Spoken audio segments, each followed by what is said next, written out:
Hi, thank you for joining us today for the webinar, How to Improve Your Customer Experience by Shifting Focus. My name is Brad Brooks, and I'm with SpeedLine Solutions, a leading pizza and delivery point-of-sale developer. I'm really excited about today's webinar, and I'm delighted to have two funny, engaging, and extremely knowledgeable guests with me today. Todd Vieira, unfortunately, from Spinato's Pizza, was planned to join us. He will not be there. He was called away unexpectedly. But he was gracious enough to provide some questions, and we're going to work those into our conversation today. Reed Daniels is the owner and CEO of Red Savoy Pizza. He has 18 locations, and he's headquartered in Minneapolis, Minnesota. He is, over the past 8 years, he's seen his sales double as a result of the customer experience and customer engagement programs that he's put into place. Arjun Sen, president and CEO of Zen Mango, is a CEO of a marketing consulting firm. He works with restaurants, retail firms, service brands, and charities, along with nonprofits and academic institutions.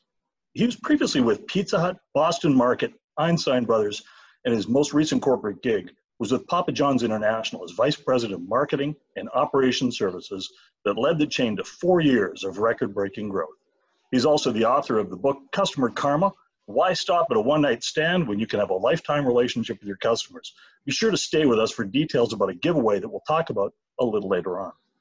Reed and Arjun, welcome, and thank you for carving out some time in your busy schedules to be with us today. Glad to. Glad to. All right, let's jump right into this. Arjun, I'd love it if you could tell me a little bit about the difference between customer experience and customer service. What does that look like in your mind? So to me, customer service is literally a checklist of things that we think we want to do in our restaurant. But the end, experience is what a guest or a customer feels. So if we do all the checklists, but if it doesn't connect, what's the point of doing it? And that's the reason I really think putting this question out there makes everybody right away realize to look from the perspective of the guest and see how what we do lands literally in their heart. Interesting. So Reed, in your locations with your chain, what does that look like in practicality? How do you apply that type of principle? One of the things, don't trademark this before I do, Arjun.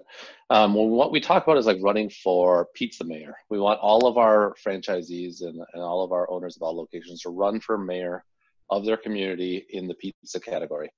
So one of the things is like we want them to be out and about in their community and know their customers, or like, you know, at the location that's pictured in the background here, at our Edina location, we know that Ruth and Jim come in on Sunday nights for pepperoni pizza. When they walk through the door, they're greeted with a name and an interaction that the regular, knowing their guests from, removing those questions to make them feel like not a number. And then additionally is when it comes to the data piece of it is using our rewards program to thank them for choosing us. Our program's called Thank You Rewards, and being able to, highlight guests that haven't been in a while or guests that come in regularly, VIP guests, that we can actually build those relationships a little bit stronger so they have a feeling tied to the brand versus just a, commodity. Excellent. Arjun, you talk about customer karma or good karma. Define what that means in terms of how you see it. To me, I was fortunate to grow up in India with my grandma Maiji. I used to call her Maiji, and she always instilled the word karma means action. Anytime you want a result, in this case, the relationship is what we want. Good karma is the action that we put in consistently, which means for any pizza chain or any restaurant, it's very important for us to look at what every customer gets every time and what we are doing about it. And the result of that is the relationship.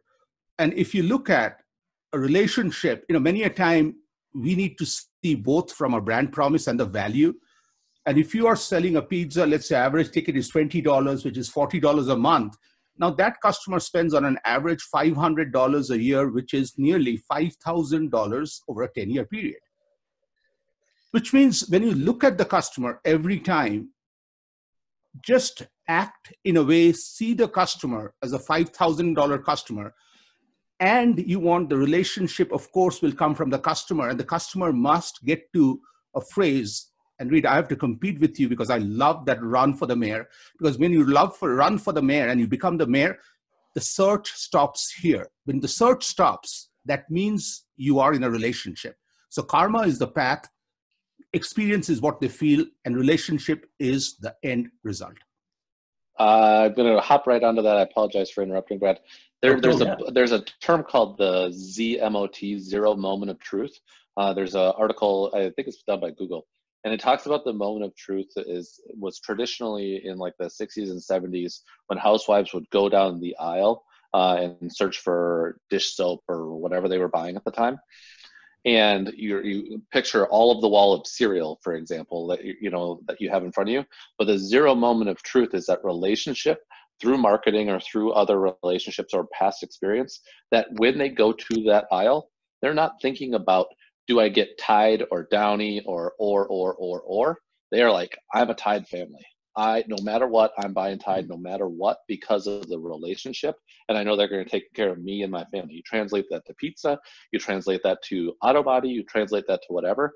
It's giving a damn and knowing that they have your back, or you have their back as a family, providing them a service, and they'll stick with you forever. That's what relationship and that karma is that Arjun's done so well over his career. That's great. Thanks for that, Reed. Arjun, in your book, you talk about this concept of butterflies and terminators. Just explain to us what that means and how it helps us to understand customers. So in any relationship, you have to start by getting to know each other, which means we as operators, we really need to get to know the customer.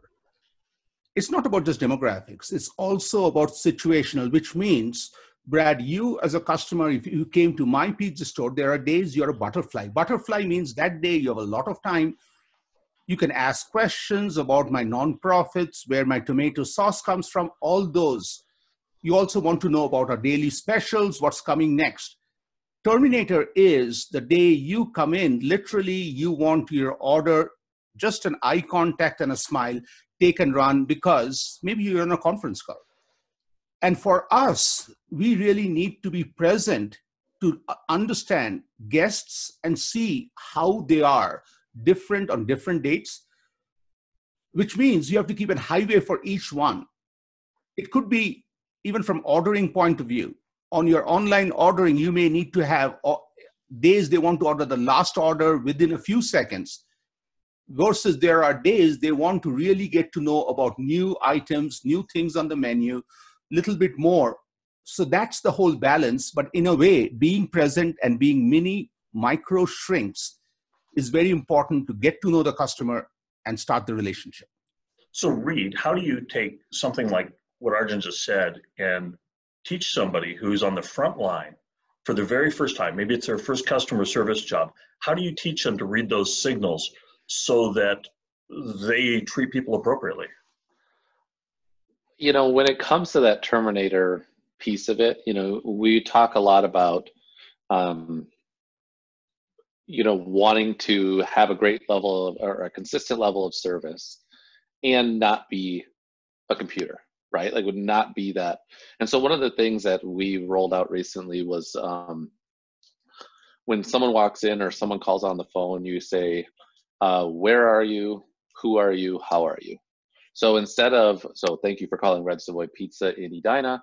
This is Reed. How are you today? And so the first few times we do it, people are like, why is a pizza place asking me how I am? Like that's just, usually it is a takeout or delivery. Like sometimes, our name is Red Savoy Pizza. Sometimes it's Savoy. Sometimes it's pizza, or Red Savoy, no, thank you for calling this location. It also could have some customer service, actual service, if they go to the wrong location. But then stopping it and being able to connect with that guest and say, how are you? And giving a damn about the person that is choosing you tonight. What if they actually, we have to go to a funeral for my dad died and I got to feed my family. What an opportunity for us to know what's going on in our customers' lives and do something about it, is taking this time to like actually connect versus be a transaction. That's what we're working on. I love it when people answer the question that's on the next slide, which is about first impressions. Walk through those steps again. No, I want you to just walk through those steps again that you have in terms of the 4 things that you ask. What were they again? Well, it's just where are you? It's our internal thing. You say where you are, who you are, how are you. Nice. So where are you is like the actual red Savoy and the location name. So we have some stores that are close, and based on where you are and pinging on your phone, you might be closer to one location, but you're going to drive to the other location. So it's really important for us to say, this is at Eden Prairie, or this is at Edina. It's to like tie into, you know, we have people that will order from one location and then go to the other one, think that they called the wrong one. That's a customer disappoint. And then I am Reed, you know, knowing that, hey, there's a person on the other line that's taking your order. Also, if there's a problem, we know who, you know, where the buck stops. And then the how are you is the piece where it's like actually reaching out and saying, hey, we're all humans in this world together. We all put our pants on the same way every morning. I am wearing pants, even though it's a Zoom call. But nice, thanks. That yeah, you're welcome. But then it's actually saying like, how are you? We're humans. I can't wait to share this pizza with you. I can't wait to share the, you know, one of the things we talk about is the pizza is the center of whatever you're doing that day. It could be a work meeting. It could be a family dinner. It could be like, I haven't seen my friends in forever. Whatever. And so, tying into like the relationship and the feeling piece of it is really important for us. Great, thank you. Arjun, obviously from the subtitle of your book, you use a dating metaphor in order to describe the relationship we have with customers. Walk us through the next phases here in the beginning of that relationship. And so to me, when we kept it, I looked at more from the corporate world. I didn't get all the details, but the moment I translated that to a relationship, things jump out. Like Reed, what you talked about, I really think the tone where the guest changes and feels based on, as you gave an example, it could be a funeral or a birthday, that makes them realize you connect. And in any of these, the first impression is the most important. Just like, let's say, you know, Reed, if you were single and we just connected you to a person, the first few seconds, you are either texting me, Arjun, you really know me, or Arjun, I'll kill you. Why would you connect with that person? Okay. Because it's like we are in that ADD world where we are, that first few seconds goes, and you know, it just defines everything. And then exploration is very important, especially if this is a butterfly, to make the person feel at ease, to ask questions as you go through. Confirmation is that phase where you feel either during the ordering or the experience, you know, I made the right decision, because every time is a risk. And the very fact you made that decision, that's the confirmation. But the final thing is the most important. So Reed, visualize if you were single, when we set you up on this date, before the date gets over, with her sitting in front of you, you have to put her in one of 3 buckets. I really, really want to go out with this person again. Or never. Or maybe, you know, I have an extra ticket to a football game. But that decision happens, you make in front of her and she makes in front, which means for brands, we really must understand that future purchase intent, the decision happens with our product and our experience in front. So it's such an amazing opportunity for us to realize that and influence that. And just to tee off on that, it's like, you know, the Tinder world where you're just swiping one way or the other, and it's like you're trying to find a match, and you know, it kind of gets set up for you. But in a dating world, in this instance, and I think a lot of brands are a little bit too forward in their courting phase, where you know, where it is like you bring an engagement ring to the first date, and you're like, whoa, you don't know me, like you don't know, I don't know you, you don't know me. You're asking for, you know, they're jumping to that sale, and it's a little bit different in pizza, you know, looking for that second one. But, you know, think about going to a car dealership, and they want it that you, by the time you leave there, you're buying something of theirs, and you're like, well, I don't even know what you have, and you haven't earned the right yet. And that's the piece that I think that relationship and the communication piece tie in so intrinsically to being able to ask for that next piece. Yeah, I watch customers walk into a new restaurant, and sometimes I'll just sit and observe, and I'll see them they look like they've maybe entered or landed on a new planet. They're confused. They walk in, they're not sure, they don't know where to look, they don't know what the process is. They look at the lineup, they're not sure where to stand in order to order. There's a bunch of moments that happen there, and I think that it's so important to be able to meet that customer and provide them with exactly the right amount of information. If you start rattling off all of your toppings and all of the things about you, they're not at the point where they can actually even absorb that yet. It's like they're not. You have to walk 20 feet into a grocery store before you realize you're shopping, and it's the same sort of idea. If you look at the picture in my background, I don't know if you can see it very well, but that's one of our storefronts, and we have menu boards up there. And actually, at the beginning of the year, I took all of our menu boards down and put up just 5. I replaced the 5 menu boards with our 10 specialty pizzas and our 3 pastas and our 2 salads and all that stuff, and I just put like, join our rewards program. Here's an offer. Have you tried a side salad? And stripped out all the complexity. And then we have a separate journey that says, hey, welcome in. How can I help you? Here's a menu, and start bringing them on the journey versus you walk into a fast food place, to look up, but you just get inundated with you don't even know where to start. And I think that's a really good point, Brad. Taglines and headlines. So, Reed, you actually touched on one of them. What do you call your rewards program? Thank you rewards. So you have your thank you rewards. Yep. But Arjun, what other taglines and headlines have you heard that you think really bring a brand together, and why is that so important? So to me, with any brand, first, the reason for taglines and headlines are important because that's the way we communicate. I just was looking at this data that 70% of news articles we forward to each other without reading the article at all. So as we start going through at Papa John's, our initial tagline was better ingredients. But when I joined, I was just not that smart. I just didn't get it. What does ingredients have to do? But then when we connected it to the better pizza, it became very important. So I just feel when you look at these, it's also internal and external. And Read, your thing about running for mayor is very important for internally. And that also extends to having a common language, which has to be their language. And for that, I would request, if you don't do it, anybody who is listening, please be a customer at one of your restaurants and a competition every week or every month. And just see all the pain points Reed was talking about, because we talk in different language. It feels like a different planet we are coming from. And the last part, breadcrumbing, that you put there is, if I just touch briefly on that, is especially with millennials, they're very smart. If you don't tell them everything, but figure it out, that's amazing. If you have an amazing icon, you don't have to show tomatoes are fresh. They get it by putting the tomatoes chopping in front, doing something to show them, then they figure it out instead of you telling them. Right. That's a good point. I want to shift over talking about giving.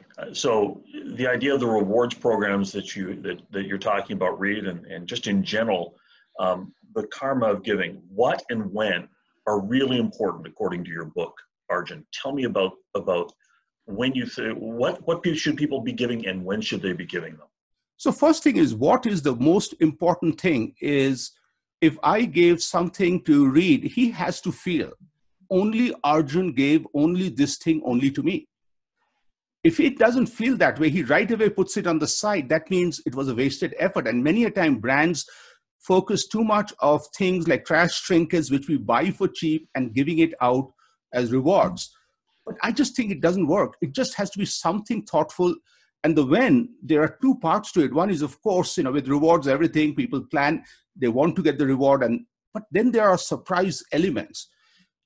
If during these times a customer is coming in every Thursday, if Reed's team chooses to just say, hey, you're coming, we just are giving you an extra salad, something more, just because we love you. That randomness makes the person really feel, wow. Because I think we really have to look at what we give, but both of them have to connect with the guest. So Reed, in your rewards programs and in your stores, maybe rewards programs are outside of it. What are you doing in order to create this magic moment where the customer feels like you're giving a gift just to them and it's just from you? So I'm writing notes so I don't forget things, because I could talk for like 3 hours just on this. So, you know, as a leader of a pizza chain, I think that a lot of times people go to discount, discount, discount, 2 for $5.99, well, all this crap, right? Our brand is on the opposite side. We're right on the top. You know, we're, you know, a large house special, 3.5 pounds thin crust is $23.99. We're not trying to fight for, you know, the race to the bottom. There's a brand locally here called $5 pizza. Well, you know what you're going to get. You're going to get a $5 pizza. But I like to give stuff away for free, not a discount.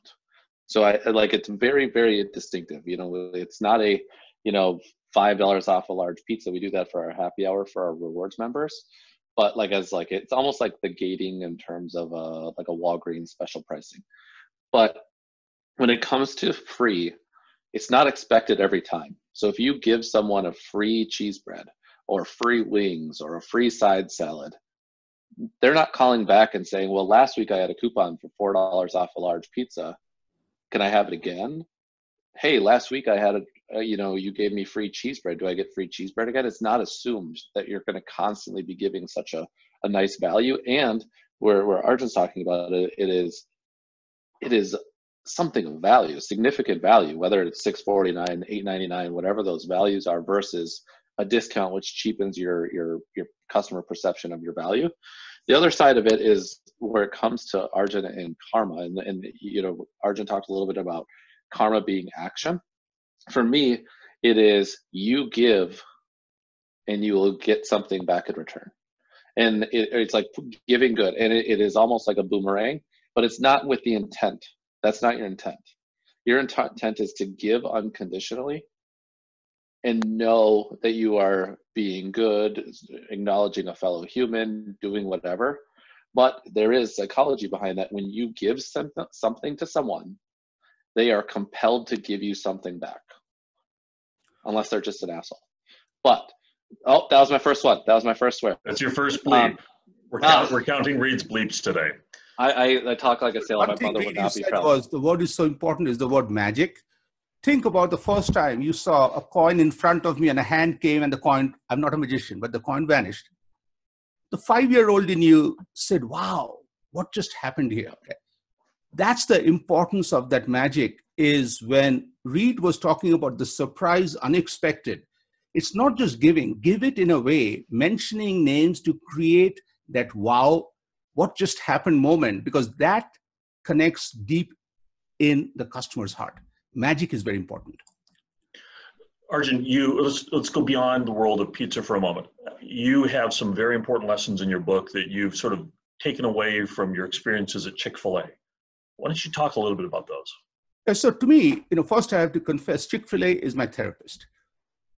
There are days I have a bad day. I just go through the drive-through just to order maybe a lemonade or anything else, to hear them say my pleasure when I say thank you. Because there, my pleasure lands all the way in my heart. And there are days I do twice, back to back. And then once I walked inside, what I've noticed is their way of difference is every time they say my pleasure, they pause. They just literally look at you. Even in a drive-through, they think they're telling you. But because that's the part where when the intent is my pleasure, it lands on your heart. And if you take everything else from Chick-fil-A, what I realized is most of us don't take service to be a product. We are very strict about what can or cannot happen in our product. I feel what Chick-fil-A teaches me every time I go there, they look at service to be another one of their products where the standards are always maintained every time. So that's what I would also request is from the Chick-fil-A lesson is please set your standards for every service element and make sure define what your guest gets every time from every experience, both on product and service. So Todd Vieira had a question, and it relates to this idea of giving, but it relates on more of a macro level in terms of community involvement and what you're doing in terms of the charities that you support. And I'd like to ask his question, so I'm just going to read it here. At Spinato's, we've always been a big part of the community, and the family has given more back to the public than that they would ever know. We've always wanted to give back, practicing good karma, and not accept press or recognition for that. They just simply want to live out their core value of community. Most marketing companies and social media teams will encourage companies to showcase those or post their good deeds of what they're doing. The reasoning is that, of course, it helps the brand and it makes people want to come into restaurants that are involved in the community. So his question is, how do you balance the desire to be humble with the desire, with the idea of branding? Is it possible? Yeah, so to me, I think there are two different parts. Part one is the actions. And as you talked about, the actions have to be from your heart without expecting. It's just like you're a good neighbor. If the little kid is struggling with his bike, you run across the street, help the kiddo, put him on the bike, and as he just rides the back by waves at you, that's it. That's the neighbor. You didn't do it just to capture it on film. And second, I really feel is for you to communicate. I think it happens in a different tone, but both cannot be connected. Like you should not, if you connect, and if I ran across and I had the camera, my wife hold the camera, that to me is not authentic, because the core, the question is we have to be authentic in as we act and also celebrate. The sharing has to be celebrating, where the light has to be not just on me, but the community also. Right. That's good.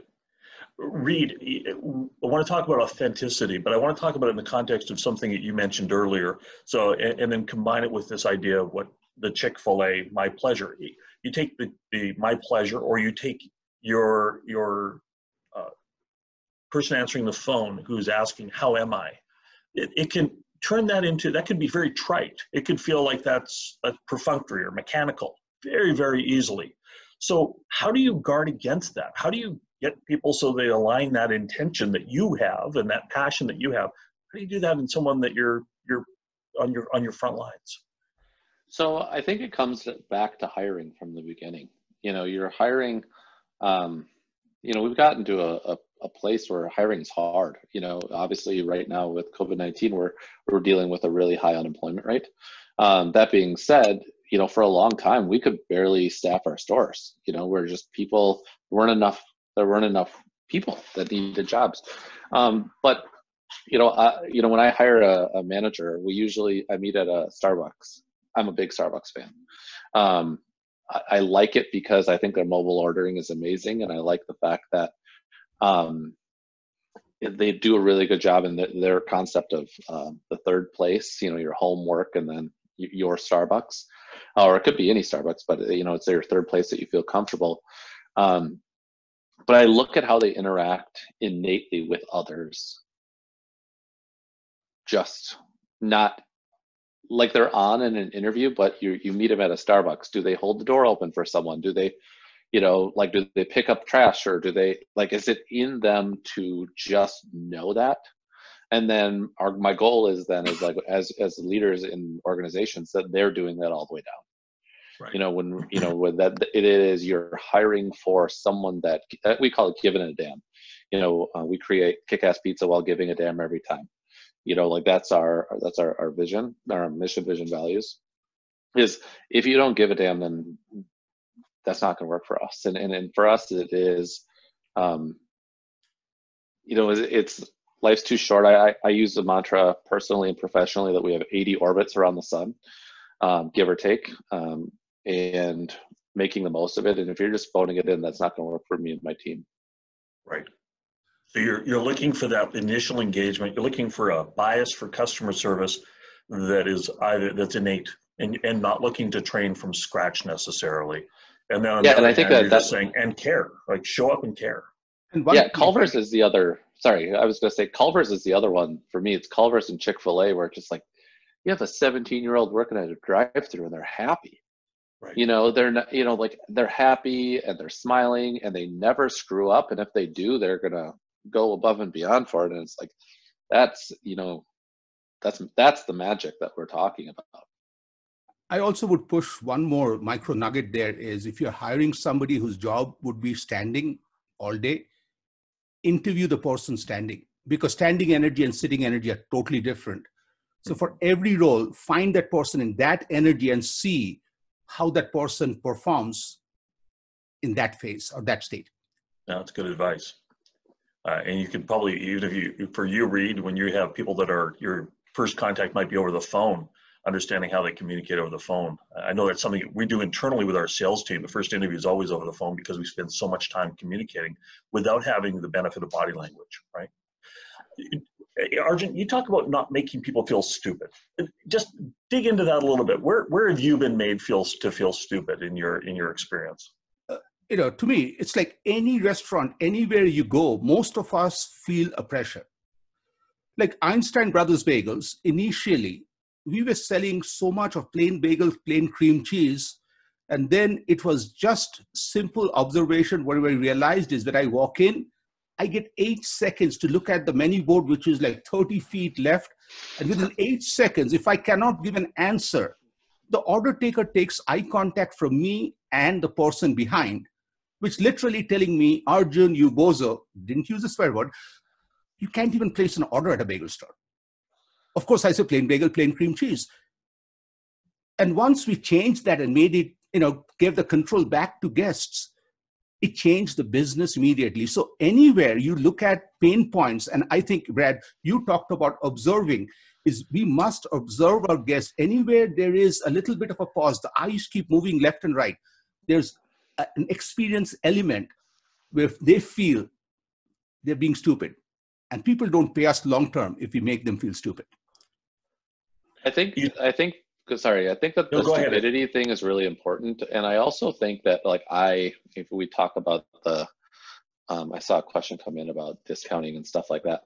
I have very strong opinions on stupid offers and coupons and what I deem as stupid. I go and I do a lot of competitive research, Papa John's, Domino's, all those other things. And it's like, I think a 2-topping, 3-topping, 5-topping pizza, is the stupidest possible thing you could offer. I just want a damn pepperoni.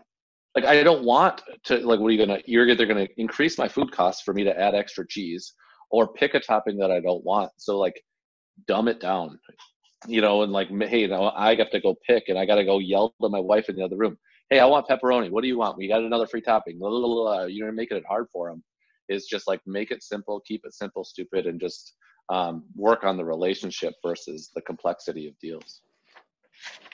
Arjun, there's a section in your book that just jumped right out at me, and it just simply read, "Loyalty is not a program." And I think in this industry, it's so rare for us to talk about loyalty without pairing it with the program that we have going along with it. So take us back to your dating metaphor and put loyalty in perspective for us. Absolutely. Let me just put you in a situation where you guys are my best friends. And this is Arjun. Imagine Arjun is single, is his dating practice. I put this coupon out. Go out with me this weekend and I'm buying ice cream. What's wrong with Arjun? And then Arjun comes out with an even bigger plan where I said, guys, wait, I have this punch card. If anybody chooses to go out with me, I give them this punch card. After 5 punches, 5 dates, you get carnations. After 10, roses, and after 15, box of chocolates. I don't think I may even get a second date, but think for a second, we do this in businesses. Why are we trying to buy love? Because that's the reason I feel that this whole concept, everything we're talking about is everything you do, think about, connect to relationships and what will move the relationship forward, connecting with the heart and not just buy a transaction. So, Reed, I want to ask a question from one of our attendees who's asked. Karen Bieber has asked this question. She said, Reed, why do you believe that a discount cheapens the perception of the product? And have you thought about ways to offer discounts that do not lessen the perception or that ensuing experience?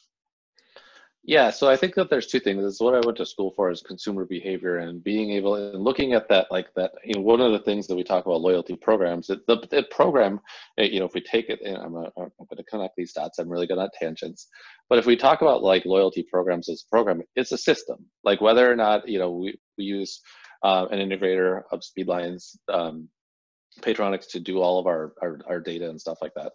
And the system itself is a program, but it gives you the guest ability to give insights and stuff like that. When it comes to the discounting piece of it, and like, so when it comes to, sorry, full circle from how that interacts together with the discounts is, there's a place called that rhymes with Baba Murphy's. It's a national chain it's called Papa Murphy's. That was trying to be funny.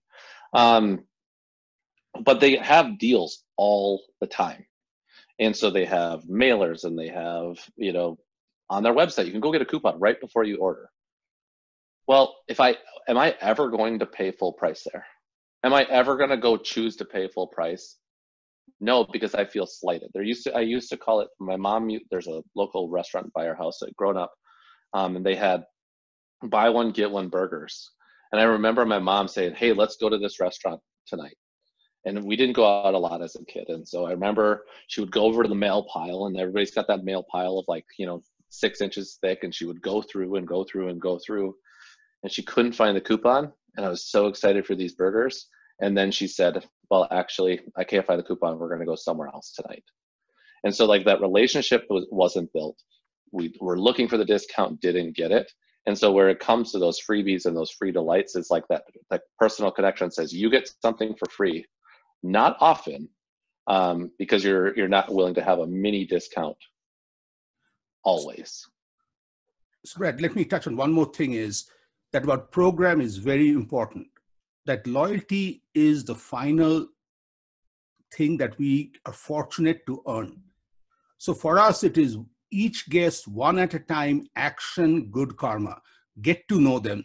But the moment you make it a program, there's also a danger. That means your team members in restaurants feel loyalty is not what we have to worry about. It's getting taken care of outside. No, every interaction is where the decision is made. And remember, they will decide at the end of that interaction to come back. So loyalty is not it's a blessing, it's a reward at the end. But our focus is good karma, every guest, every time. I think about how you, go ahead. Sorry, I was just going to say the key to there is, framing it up when you do have a loyalty program of how you're selling it internally and externally. It is, if you go to Walgreens at the end, they say, hey, do you have a whatever? But we designed our program that it says it's called Thank You Rewards. So you're not saying, hey, would you like to be a member of our program where we can mine the hell out of your data? It is, do you have a thank you card? This is our way to say thank you for choosing us. And it's all about how you frame it, because having someone join a loyalty initiative or for your company, it is still a sales thing. You talk about this in terms of that outsourcing, and I think about this in terms of, there's no less love that I have for my mother when I say to my wife, go get my mother a Mother's Day card, right? My mother's not listening. You guys are all sworn to secrecy, so is every listener. But there's a sense that I'm certainly not engaged with that, and I've outsourced that to someone else. If you're in a larger company though, and you're right, Reed, if you're on the front line and you think somebody else is looking after, the marketing department looks after loyalty. If that's the attitude on the front line, that shows through to the customer, and it's impossible to then do some of the things that Arjun's talking about, where you actually engage that customer on a very personal level, give them a gift that only comes from you. All of those things we've talked about. That was really driven home in the book and also in this conversation. You talked about discounting, the unconditional part of it, Arjun. Talk about what that looks like in practical terms. So discounting, I think, many a time, as we talked about, I think it's very important for you to stay true to your brand's actual price. Discounting could be a strategy, but never forgetting that you have a price, and eventually guests must be willing to pay the normal price. I go back to Chipotle's early days. They had a very simple principle. We will either buy our burrito at full price or we'll give it to you for free. They used to give out these bronze coins when there was a new restaurant opening. And of course, some of us even thought the coin was more valuable than the burrito, so we never cashed that. But that was brilliant to look at. And I really feel that there could be times you want to get a new customer in, but at every point you must have the intention that long-term to survive in the business and flourish, you cannot stay in a discount model, especially, for us, some of us who have fewer number of units. Then you are just literally playing into, bigger brands who can out-discount you. So true to your core price is very important. Well, and with that comes like price versus value. It's always value. Like, whether your value is a cheap crap pizza for $5 or whatever, there's a line. I don't know which way I'm going on your screen, but like as price goes up, should quality. But it also goes to like, there's in the States, I don't know if you guys have these in Canada, is Kohl's. You walk into a Kohl's, everything is on discount. Not one thing is full price in the store. So they have these MSRPs that are whatever they are, and everything's discounted 20%, 30%, 40%. And so then at some point you're like, what is the value of this thing? If you're going to constantly have a $4 off a large pizza coupon out, why don't you just change your price to $4 or $4 less? Arjun, one of the questions that comes up is, what do you do when you have a guest who, no matter what you've tried to provide for them, they're just simply not willing to accept anything that you're doing in terms of a service recovery? Do you have a strategy for dealing with that?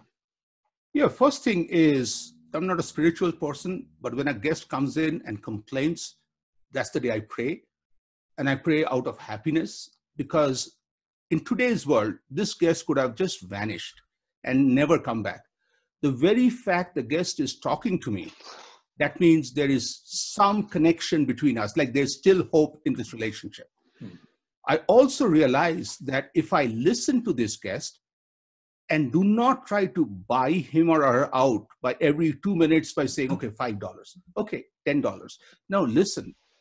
But at the end, there's a potential for this person from being so irate to being a vocal loyalist who will go and put it on word of mouth everywhere on the media about how amazing we are. So the two things I always request anyone in that position is to take a deep breath and look at how fortunate you are. This person could have just vanished and put a negative Yelp.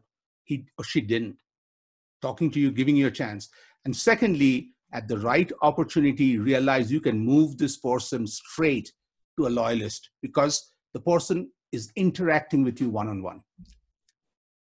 Before we jump into questions, in our preparation, Arjun, you shared an amazing story about how you celebrated top customers at one of the chains you were with. Why don't you take us through that story again? I just love it. Oh, thank you. Because what I felt that many a time when we talk in a corporate office, everything is cool. But to me, every person living and breathing this is very important. So when I would visit any of the restaurants, I would just ask, looking at the database, who is my number one customer? Let's say it comes out to be Reed Daniels. I would right away say, hey, how is Reed doing today? Because Reed spends close to $5,000 with us. I need to know every second how Reed is doing, how Reed's car's tire pressures are. Because if it goes down, I should go and take care of it. And once we talked about it, then we just said, okay, let's do something for Reed. We all put in a bowl, just ideas. And then we picked 4. We wanted everybody's ideas to count. And the ideas would be something as simple as, take a cake or balloons or anything like that. So we called Reed and said, Reed, we have a delivery for you. He's like, you didn't order? I said, we know. We show up, 5 of us, unchoreographed. We sing a thank you song. Give him balloons and say, Reed, on a Monday or a Tuesday, can you please come to our store because the rest of the crew wants to meet you. And also, if you want, you can work for us for 2 hours, make pizza with us. We would love to donate $500 to a charity of yours. Will Reed say yes or no? Always yes. He comes in, and what we do is we have the right spelling on a cap and an apron and a shirt for Reed. And few minutes, he makes pizzas, takes pictures. Of course, he loves to burst the bubbles on a pizza. That's a fun job. And after half an hour, we leave Reed alone. Reed starts going to a corner and starts calling his buddies by saying, guess what? I'm at this local favorite, my restaurant, and he starts using mine. Come over. I'll show you how to make pizza. So what we did was few things. One, we created amazing excitement in our restaurant, and everybody participated.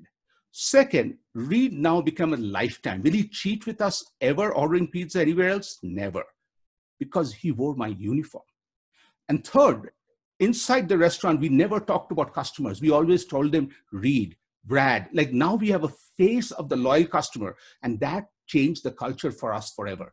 So please, I request that take every person in your team and help them together celebrate every customer, and that will change your culture.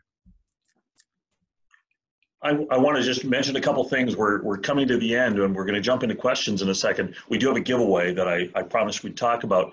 So you'll be able to, everyone who is listening live will be entered automatically into a giveaway for one of 5 signed copies of Arjun Sen's excellent book, Customer Karma. We will notify you via email if you've won. If you don't win, I encourage you to go out and I'm going to plug this shamelessly for you. You specifically asked me not to do this, and I'm just going to do it anyway because it's written in a blog style format. There's lots of tidbits that you can take out, but there's also an overarching strategy in terms of transforming your customer experience. There's elements in there that we're taking to heart here at SpeedLine, and that's how you know that it transcends just the experience you've had in food service, but really it goes across the board. So thank you for that, and that's an amazing gift that you're providing for listeners and viewers of the webinar. I do want to open this up to questions. We have lots of questions that have come in through the time here. I have a simple one for you, Reed. So person calls in, and this is from anonymous attendee. They say, how do you handle a request for a pizza topping that you don't have, like anchovies, for example? What happens when you feel like you're disappointing? Hello, anonymous. One of my favorites, I'm kind of a nerd, a closet nerd, is yes, we don't have that. And just like, I was like, oh, that's kind of funny. Like, yes, we don't have that. So you're not saying no to the guests, but we put sauerkraut on our pizza, which people like. Some people have never had it, and it's kind of one of our taglines was "Don't doubt the kraut." And I would say we don't have that, but have you tried sauerkraut on pizza? It's delicious, And so like it's a complement or a substitution of something a little bit different. Okay, very good. I've got a question from Michael Brown. So he has seen over the last 40 years, he's been passionate about customer service. And in the last 20 years, he's seen people accept terrible service and just ignore great service. And I would suspect that what he didn't add there is likely in terms of people valuing price or a discount on top of that. Do you think that our guests don't care about service anymore, Arjun? To me, I think there are different occasions. Certain occasions, certain elements of service become very important. And the very fact, Michael, in your question you talked about is they're not caring. I'm assuming they're going to different brands. So I really think there's the right balance. Of course, if the price and other elements don't work, it doesn't work, doesn't align.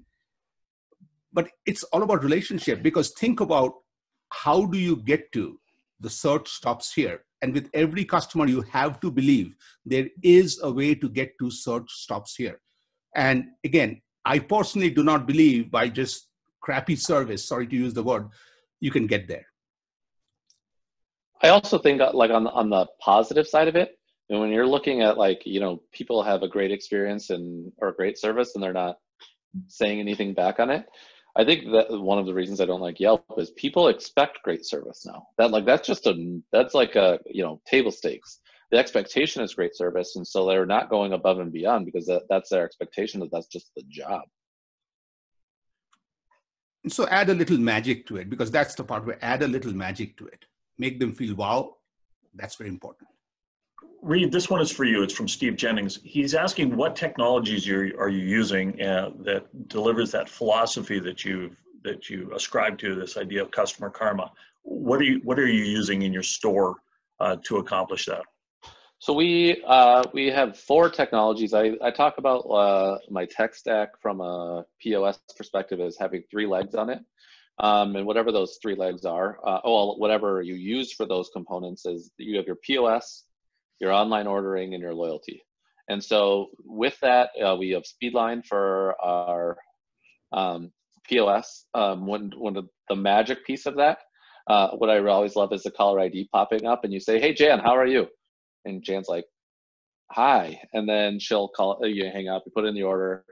She'll call back, and it says like Jan is calling back again with an order in here. It's like Jan, and she just started laughing.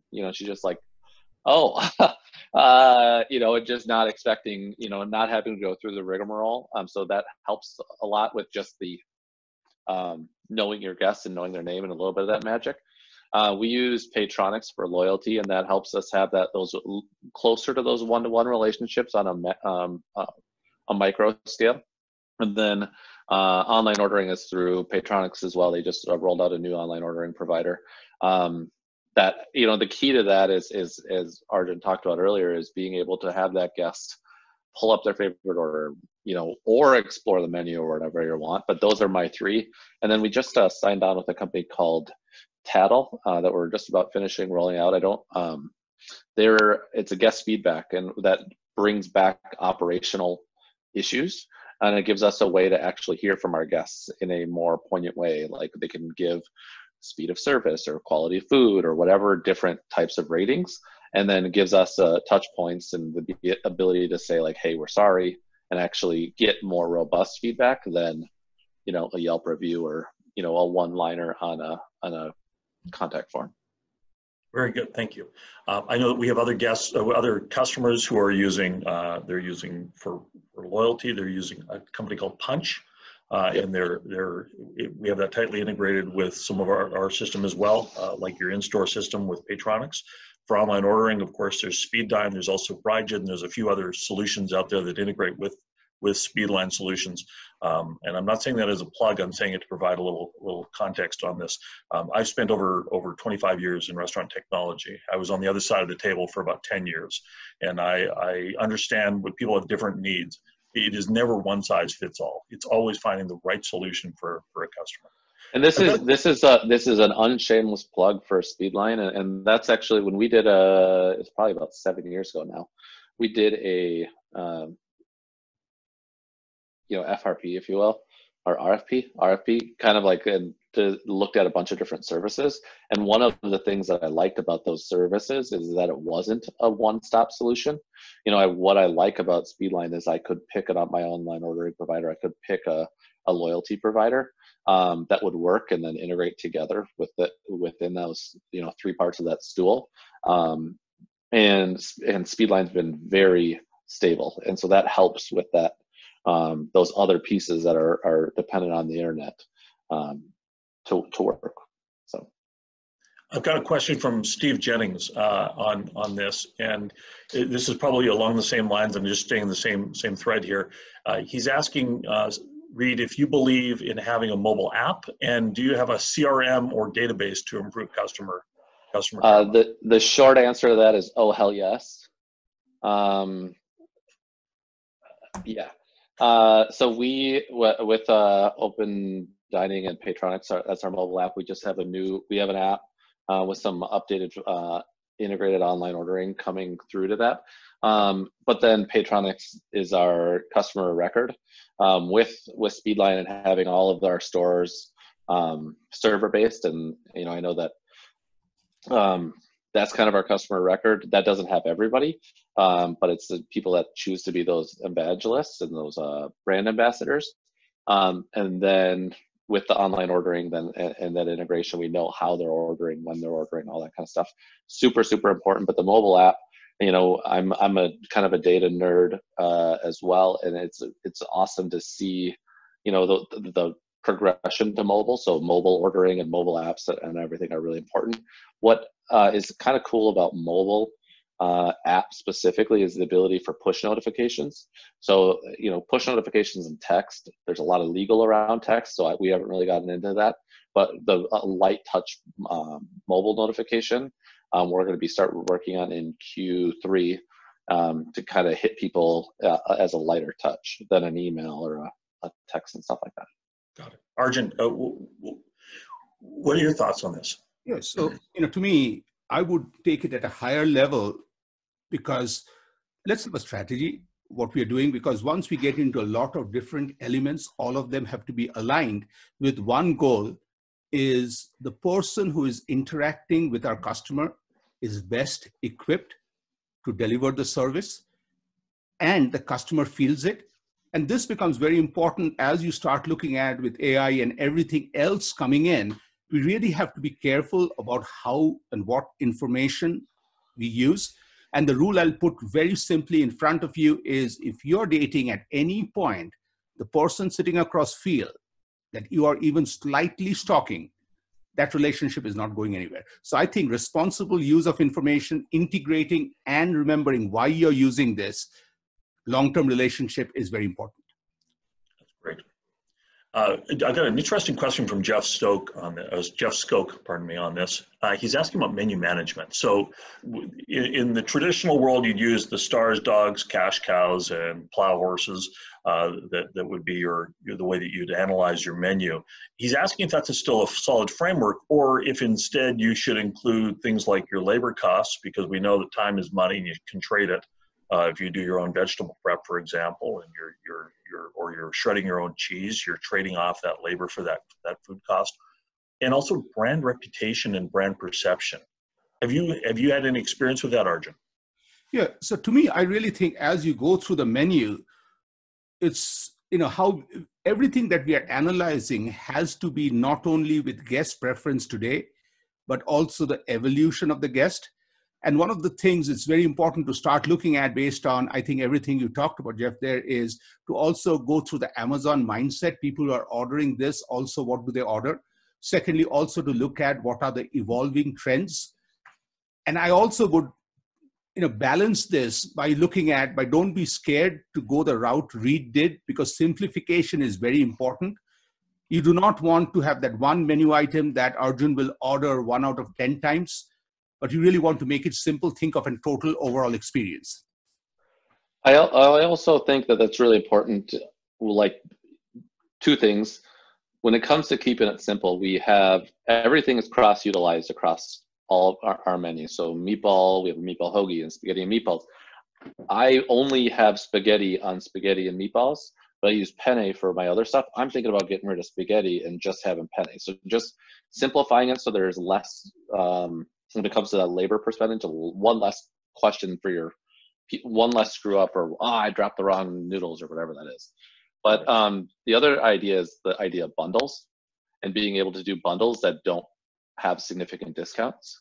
If you do the math on like a McDonald's meal, whatever, it's actually sometimes only like 3 cents that they're giving you a deal, but they've packaged it for you. And people really like packages right now. Thank you. I want to thank our panelists here, Reed Daniels, the CEO of Red Savoy, and Arjun Sen, the author of the book Customer Karma, and CEO of Zen Mango. As I mentioned, he's the author of this book. We are doing a giveaway, and we will let you know if you won. But thank you again for this, and thank you to Pizza Marketplace for allowing us to host this webinar. Tremendously informative. I thank all of you, both of you, for the lessons that I've learned today. Cheers. Thank you.